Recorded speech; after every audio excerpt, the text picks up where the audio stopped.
Аџьынџьтәылатә еибашьра дуӡӡа ԥшьынҩажәа шықәса ахыҵра инамаданы, ҳтәылаҿы имҩаԥысуеит еиуеиԥшым агәалашәаратә еиԥыларақәа.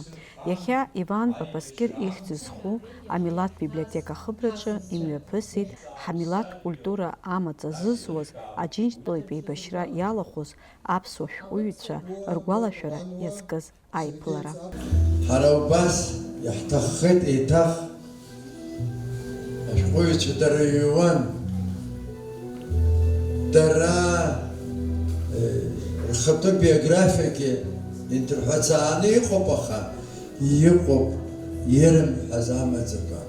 Урҭ абаҵәаху, урҭ аҭаацәараҿы, рыхшараҿы, рмотацәа иахьа усак цәырганы ҿыцк ҳаҳауазар, ҳара даараӡа агәахәара ҳауеит, избанзар афырхаҵа абду иоума, анду лоума, аҳәсагьы еибашьуан еизхызмаауа.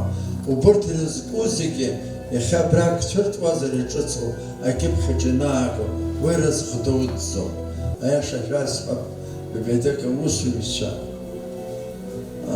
апериодика ҟәша иаҳабы Мадона Ҷапоуԥҳаи, Изольда Сангәылиаԥҳаи, амилаҭ литература ҟәша иаҳабыла Мзира Шьынқәба анапхгара Хьазоума ицәырыргаз аматериал даараӡа иду, ирыхәҭоу ажәа ҳазҳәозар агәалашәараҿы.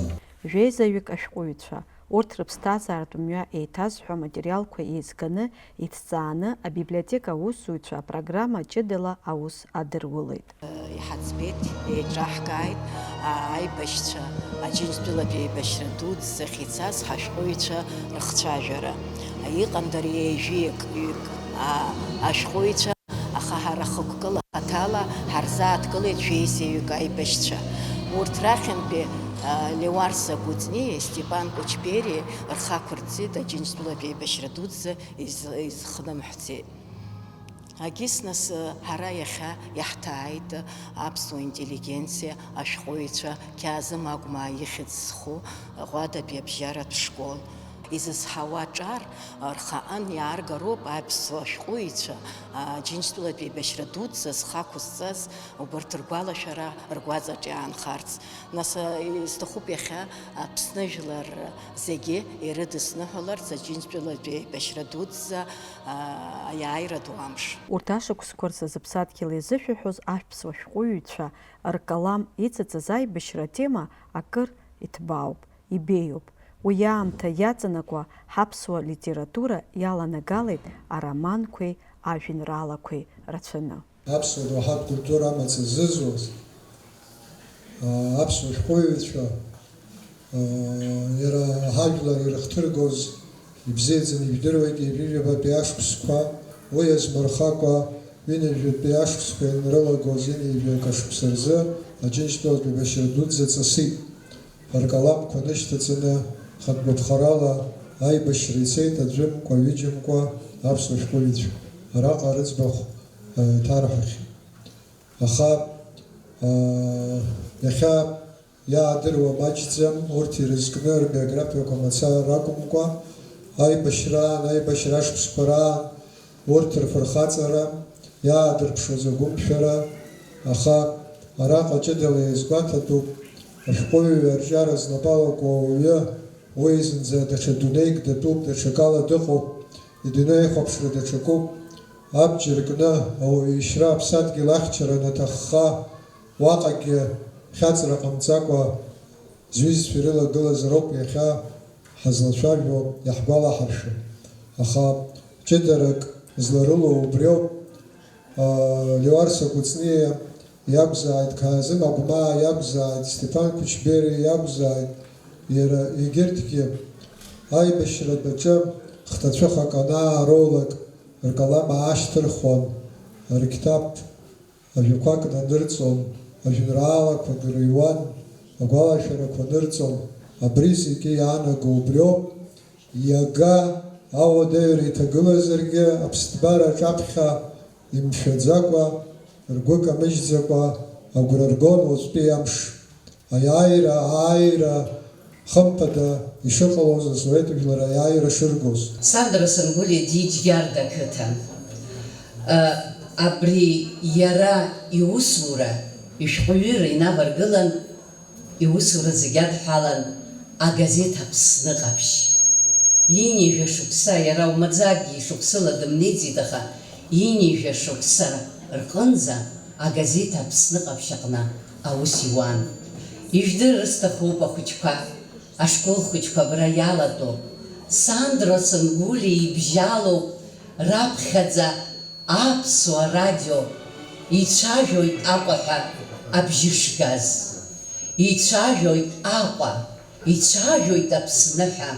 Сандра Сангули ибжьы ангоз ижәиак шықәса ракәын ихыҵуаз. Усҟан агазеҭ Аԥсны ҟаԥшь аҟны ус зуаз ракәын журналистцәас иҟазгьы. Мушьни аҳашба инапхгарала иҭыҵуан аԥсуа радио, уи ҟалеит зқьижәшәи ижәижәаҩа шықәса апрель ижәижәаба рзы. Ҳәарада, ҳмилаҭ рзы ари аҩыза алитературатә беиара хәы-змам акакәны иаанхоит. Имаҷым урҭ рахьынтә дара зхысыз ахҭысқәа ирхылҿиаз. Аԥсны зегь реиҳа иԥшӡароу, зегь реиҳа анцәа илаԥш хаазхо аҭыԥ ԥшӡаҿы Ҷлоу ақыҭан аимара ҳаблаҿы иит, ҳтәылаҿы иахьа ибзиаӡаны еицырдыруа апоетцәа, ҳаԥсадгьыл ду ахьчаҩцәа, уи ашәарҭара ӷәӷәа имҭагыла забџьар ашҭԥаanaҟа иҿагылаз Алықьсин Истор-иԥа Џьануи, Ҷиҷыкәа Михаил-иԥа Џьануи. Сара даара сгәы рыздун урҭ арҭ аишьцәа апоетцәа, сара сҳабла иахьатәызи, иахьпоетцәази рнаҩсгьы адунеи амцанакы анемец фашист ҳтәыла данақәла ҳҳабла хәыҷ аҟынтәи дара ирықәлаз саб Лагәлааианкәеи дареи ахьеицеибашьуаз.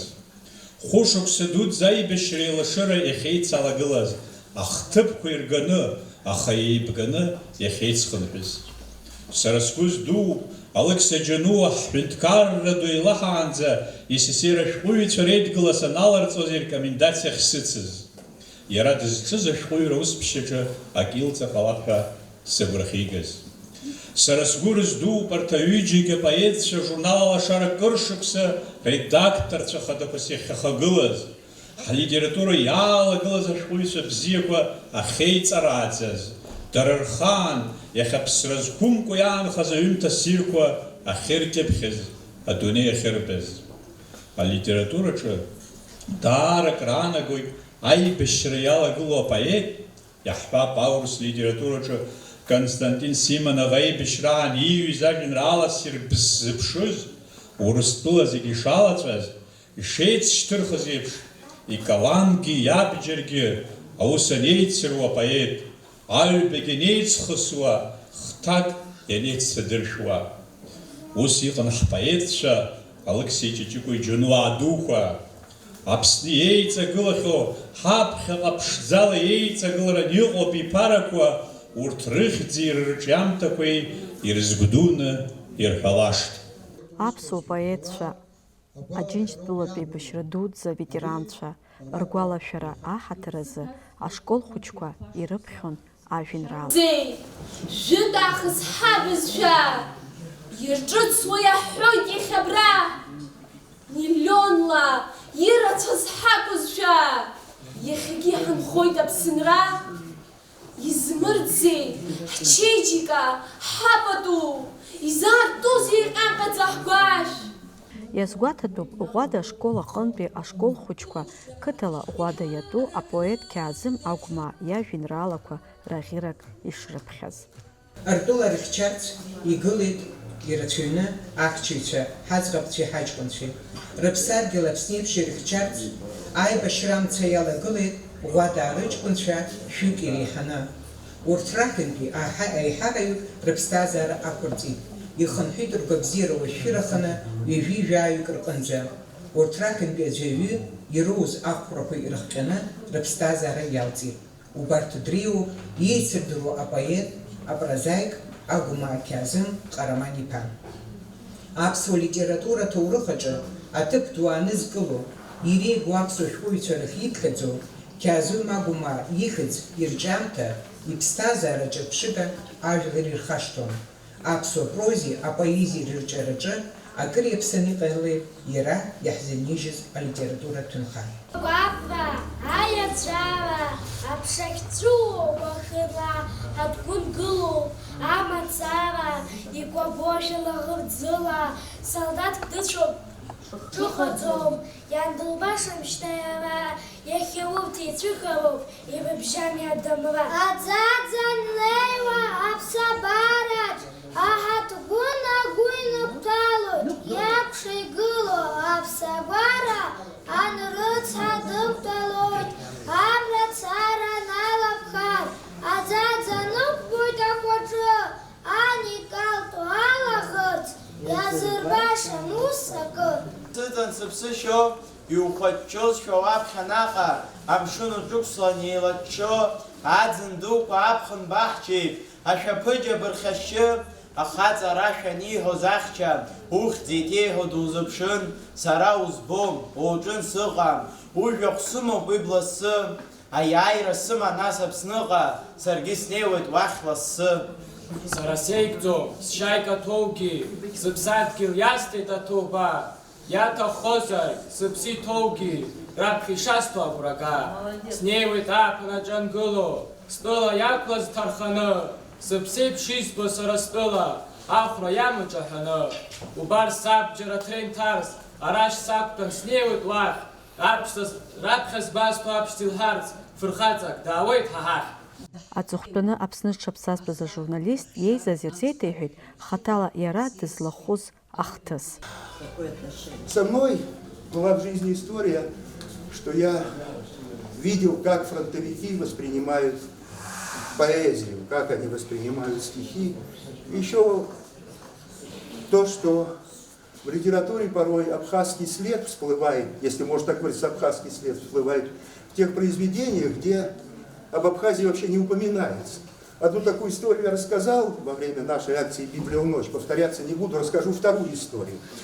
Значит, это было ровно 30 лет назад, 9 мая 1995 года.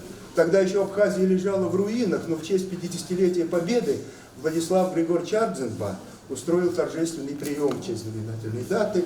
Там были представители тогда в Абхазии международных организаций, там миротворческих сил, но главными гостями были фронтовики. Тогда их было еще много же. Где-то собралось человек, наверное, 200 фронтовиков, они сидели за такими роскошно даже по нынешним временам столами, а в то время, когда вот голодное было время, 95-й год, представители старшего поколения помнят. Ну, я тогда работал на телевидении, как вот ребята, тоже снимал репортаж, и вдруг подошел ко мне Владислав Григорьевич Ардзенба, так по плечу постучал, я растерялся, говорит: старик, я тебя прошу, там моего отца привезли, спустись, встречай его, пожалуйста. Он давно с тобой хочет познакомиться, по телевизору тебя видит. Давай, старик, встреть. Ну, я спустился, стоит, значит, Григорий Киаминович, в таком скромном таком костюме, без наград, без боевых, которых у него было немало, но в своей кавалерийской папахе тех времен с красной звездочкой. Ну так, я помог ему подняться, он же на протезе был, встретил нас Владислав Григорьевич, ну вот все, да, вот это Никонов, познакомился. Вот садитесь, Никонов, посиди с ним. Только вас прошу, этим делом не увлекайтесь, а так все. Ну, сел я, значит, с Григорием Киаминовичем, и почему-то разговор у нас зашел, как неудивительно, о поэзии. И он посетовал, что вот много есть стихов про летчиков, про танкистов, про артиллеристов, про пехотинцев. А вот про нас, кавалеристов, никто не написал. Но мы же как-то воевали. Я говорю, знаете, Григорий Киаминович, есть такой поэт Геннадий Серебряков. Вот он написал такую поэму «Фронтовики», и там целая глава посвящена именно кавалеристам. Он говорит: а ты помнишь? Я говорю: ну, помню. Ну, почитай. Ахыркәшамҭаз ажәеинраалагьы даԥхьеит. Значит так, Геннадий Серебряков, поэму «Фронтовики», если не ошибаюсь, глава 3, эхо 41. Вот гром артподготовку начал, а вслед немного погодя, в лихую веруя удачу, рванулась конница дождя. Она в стремительной атаке промчалась берегом реки, так в 41-м шли на танки кавалерийские полки.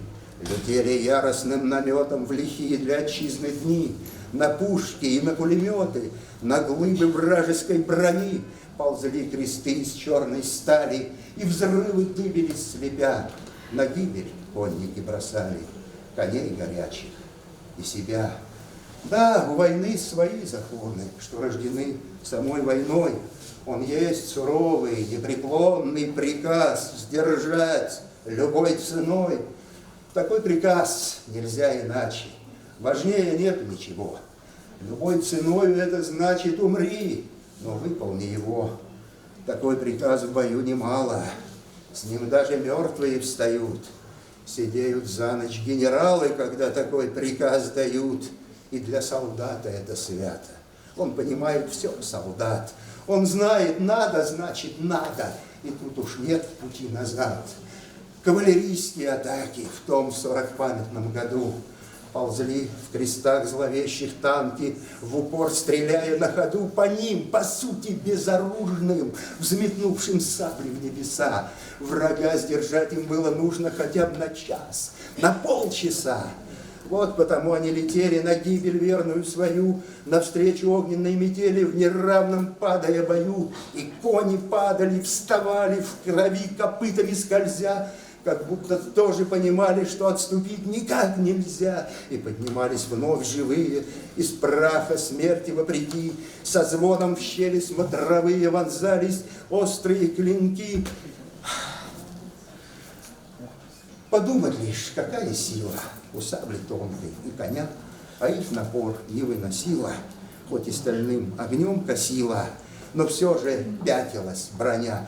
Асовет аамҭақәа раан аԥсуа литература зырбеиоз урҭ ашықәсқәа рҭоурых ҳзеиҭазҳәо арҿиамҭақәа снапы иҵыҵыз аԥсуа аибашьра аветеранцәа ашәҟәыҩҩцәа. Деревья не растут, и только мы плечом к плечу растаем землю тут.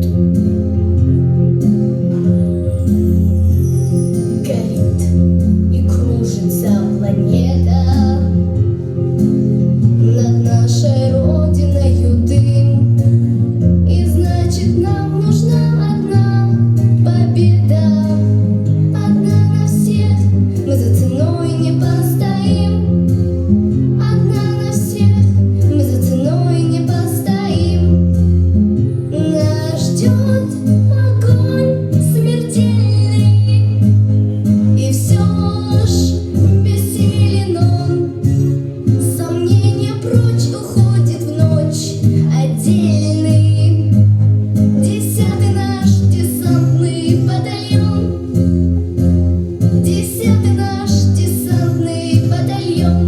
Иаҳзаанрыжьит аҭоурых ду, иагәылго алаӷырӡи ахьааи агәырӷьареи рыла ичаԥо ҳмилаҭ ргәы зладу абаҟа. Фаина Мадоуԥҳа, иналагәыха абаза канал азы.